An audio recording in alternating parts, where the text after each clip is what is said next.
Share बाजार में आज गिरावट का माहौल बना हुआ है। हफ्ते के चौथे कारोबारी दिन गुरुवार को सेंसेक्स और निफ्टी में बड़ी गिरावट दर्ज की गई है। सेंसेक्स में 750 अंकों की गिरावट ने निवेशकों की चिंता बढ़ा दी है। वहीं निफ्टी भी 24,600 के नीचे कारोबार कर रहा है।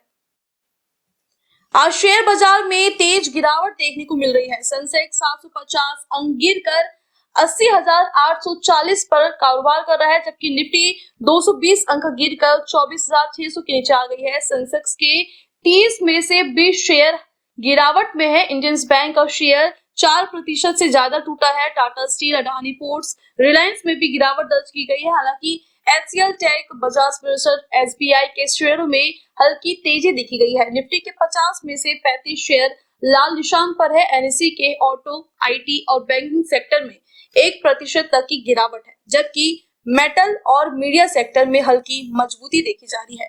इसी शेयर बाजार के अपडेट के लिए हम सीधे जुड़ते हैं हमारे सहयोगी यश जी से। यश जी, हमें बताइए, सेंसेक्स में 750 अंकों की गिरावट देखी गई है, तो आखिर बाजार में इस गिरावट की असली वजह, असली कारण क्या हो सकता है? देखिए, मैं आपको बताना चाहूंगा कि आज सेंसेक्स सुबह 360 अंकों की गिरावट के साथ खुला। वही निफ्टी भी लगभग 100 अंक फिसल कर खुला है, 98 पे खुला है। और वही बैंक निफ्टी में भी गिरावट देखी गई है और पूरे एशियाई बाजार में गिरावट के साथ कारोबार हो रहा है, जो अमेरिकी बाजारों में कोई बिकवाली के कारण है। जापान का जो निकोई है, जो इंडेक्स है, और दक्षिण कोरिया का कोस्पी, वो भी नीचे खुला है। आपको बताना चाहूंगा कि बुधवार को जब बाजार 3 दिन की गिरावट को तोड़ता हुआ हासिल किया, उसने बढ़त हासिल की थी, तो सेंसेक्स 410 अंक तक गया था। मगर क्योंकि ये आपको बता दूं कि जो बाजार को प्रभावित करने वाली जो स्थितियां है, ये ग्लोबल प्रॉब्लम है। बेसिकली अमेरिकी बाजारों में जो बिकवाली हुई है और ट्रेजरी यील्ड में बढ़ोतरी से एशियाई बाजारों में भी गिरावट आई है।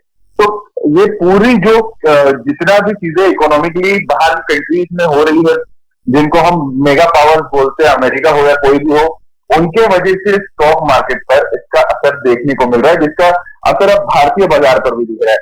अगर आपको दूसरा कारण बताओ इसका सबसे बड़ा, तो जो जियो पॉलिटिकल जो तनाव चल रहा है, जो टेंशन चल रहा है कि कैसे होगा, क्या होगा, इजराइल और ईरान के बीच युद्ध की आशंका जताई जा रही है।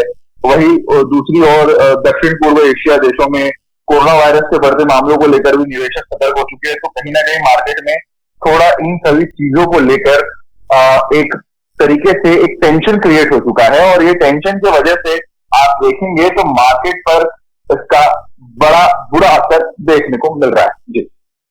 जी, तो बाजार में गिरावट के दौर में तो छोटे जो निवेशक होते हैं, उनको क्या रणनीति अपनानी चाहिए आगे बढ़ने के लिए? जी देखिए, छोटे निवेशकों को यही रणनीति अपनानी चाहिए। हम बिल्कुल यही सलाह देंगे कि शांत दिमाग से मार्केट को देखिए, न्यूज देखिए कि क्या हो रहा है, वैश्विक स्तर पर क्यों मंदी आई हुई है और वैश्विक स्तर पर क्या हो रहा है। मान लीजिए अमेरिका है, अगर उनकी कोई कंपनी है जो युद्ध का सामान बनाती है, जो वेपनरी बनाती है, वेपन्स बनाती है, जो डिफेंस सिस्टम बनाती है, यदि वॉर हुआ और अगर कोई देश उस कंपनी के शेयर या उस कंपनी का कोई प्रोडक्ट खरीदता है, तो जाहिर सी बात है उस कंपनी के शेयर बनेंगे। तो इन्वेस्टर को स्मार्ट होना पड़ेगा, इन्वेस्टर को स्मार्टली डिसीजन लेने पड़ेंगे। इन्वेस्टर को ये सोचना होगा कि क्या लेना चाहिए, क्या नहीं लेना चाहिए, क्या होगा अगर मान लीजिए युद्ध होता है। जैसे आपको मैंने बताया कि ईरान और इजराइल के बीच में युद्ध होने की संभावना है। आप देखें कि रशिया और यूक्रेन के बीच में जो समझौते हो रहे हैं, या आप देखिए कि जो भी चीजें हो रही है जिसको लेकर, चाहे वो ऑयल इंडस्ट्री हो या हेल्थ केयर इंडस्ट्री हो या तमाम बड़ी कोई ऑटोमोबाइल इंडस्ट्री हो या बैंकिंग सेक्टर हो, तो ये सारे एक दूसरे के ऊपर डिपेंड है, ये सारे एक दूसरे से ही चल रहे हैं। तो ऐसे वक्त जो इन्वेस्टर है, जो नए इन्वेस्टर है, छोटे इन्वेस्टर, उनको यही सोचना चाहिए कि हम हमारा मूव स्मार्टली ले। क्या हमें अभी एंट्री पॉइंट बनाना चाहिए या नहीं बनाना चाहिए, या क्या हमें अभी एग्जिट लेना चाहिए अगर मार्केट में अचानक गिरावट आ गई है। तो ये सारे चीजों को देखकर उन्हें इन्वेस्ट करना चाहिए। और जाहिर सी बात है, इस फील्ड में अगर वो किसी को एज एक्सपर्ट मानते होंगे तो बिल्कुल सलाह मशवरा लेकर ही करे, और 1.5 साल का शिकार ना बने कि अरे सब लोग बेच रहे हैं तो हम भी बेच देते हैं। ऐसा या सब लोग खरीद रहे तो हम भी खरीद रहे, बिल्कुल सोच समझकर निर्णय लेना चाहिए। ये एक बड़ा निर्णय रहता है और बिल्कुल सोचे समझे निर्णय ही इसमें सफल होते हैं। शेयर मार्केट किसी से नहीं चलता है। जी धन्यवाद ऋषि, अधिक जानकारी के लिए हम आपसे पुनः जुड़ेंगे। जी धन्यवाद। न्यू वीडियोस की अपडेट पाने के लिए सब्सक्राइब करें इंडियन न्यूज को और बेल आइकन को दबाएं।